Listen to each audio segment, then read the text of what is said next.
Hello guys, how's it going? Welcome back to the channel. I'm Gav, aka BEYTEK, and today we're going to be playing with the RX7. So in this video here, what we're going to be doing is cutting the chassis legs. Now this is going to be a scary part for me. I've also got the subframe that I've made up in the background. I can show you just quickly, what I've got on. So as you can see there, it's mounted on the back and it's mounted here. And this middle one is partially going to disappear because we need to make room for a front diff. But as usual, we're just going to get cracked on into the video. I've got the jack axle stands up here, so the subframe can now be dropped. We'll get it off, and basically I need to cut some of this out the road. As you will have seen from the last video, we have the knuckles are on. And as you might have guessed, there's quite a lot of drive shaft angle on this, so I'm going to have to try and keep that shaft as close to this pulley as I can. Next issue will be the shock absorbers. I can't really position them until I know where the shaft goes, so yeah, this is the next stage. So first part, I've cut these out, just partially. I will be plating these back up again, but I've still managed to retain one point here. So I have 1, 2, 3, 4, basically 8 points of contact. It'll keep this quite rigid, so I'm happy with that. Obviously the back piece here will be joining from here to here, and I'll be making a piece that comes from the back straight across just to keep this all square, stop it squishing in basically. But yeah, that's this part done, so there'll be plenty of clearance here. Now I just need to cut the chassis leg to kind of make a bit of a hole. So we've not chopped anything yet. I'm just basically looking to see how I'm going to do this, because yeah, I can't go too high, I can't go too far. One of the chassis legs, I'm not too worried about cutting into this. A lot of people are like, oh my god, you're going to cut into the chassis leg, but in reality, this only holds a radiator and an intercooler. When I brace all this up and put a tube from here to up here, that's going to strengthen that back up again. But there's not really any weight on this. It's more further back that's the most important. So I'm not too worried about cutting this bits out of the way. See, a lot of people actually just chop this bits off and just go tubular at the front. So I might go that way sometime.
Oh, she's rusty.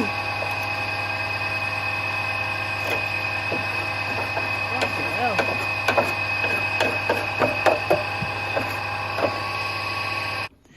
Right, so progress. I've chopped these out of the way. That is quite thin actually. There was a lot thinner than I was expecting it to be, but what I've done now is I've just temporarily tacked in the front diff. As you can see, very, very tight around here, and I'm actually just needing to see if the angle coming off of the gearbox is too much for the front of the diff. The diff can't go that way because then that'll be untrue. So yeah, what we need to do now is basically make up a drive shaft. We've got some pipe, machined it in here, it's a sort of slip fit, and now we've got the DTI gauge on here. Connectors come along. And we're just truing up this drive shaft and just making, a drive shaft for the front prop.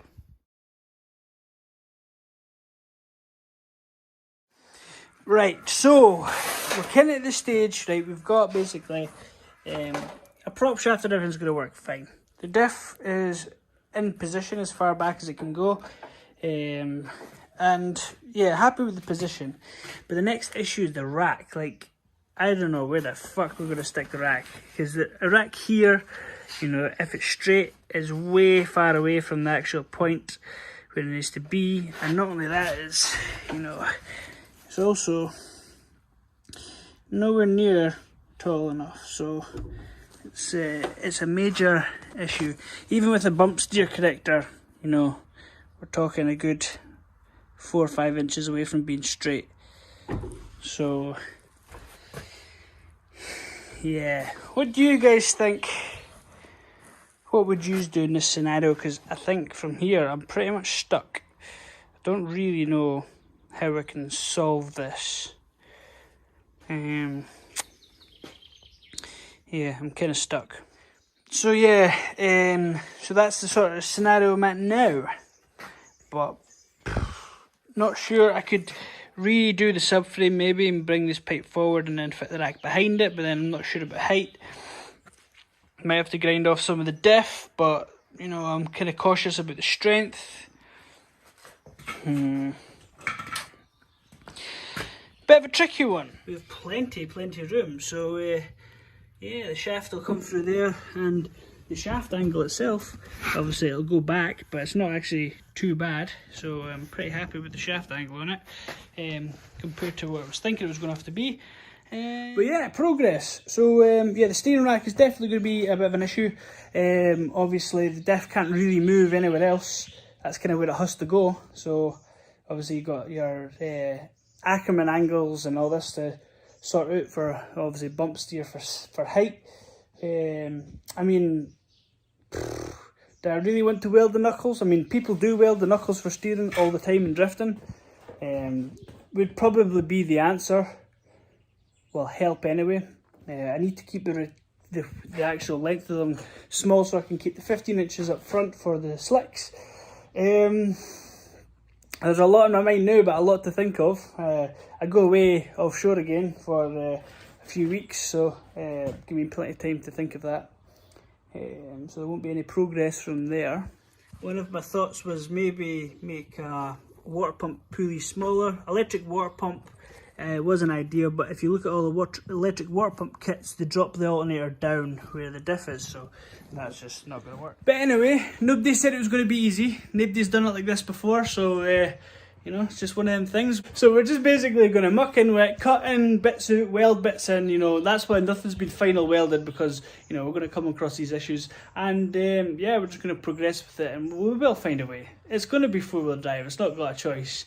But yeah, that's going to do it for this video. A little bit of progress for you guys have been asking, and as always, stay safe, take care, and we'll catch you in the next vid. Cheers.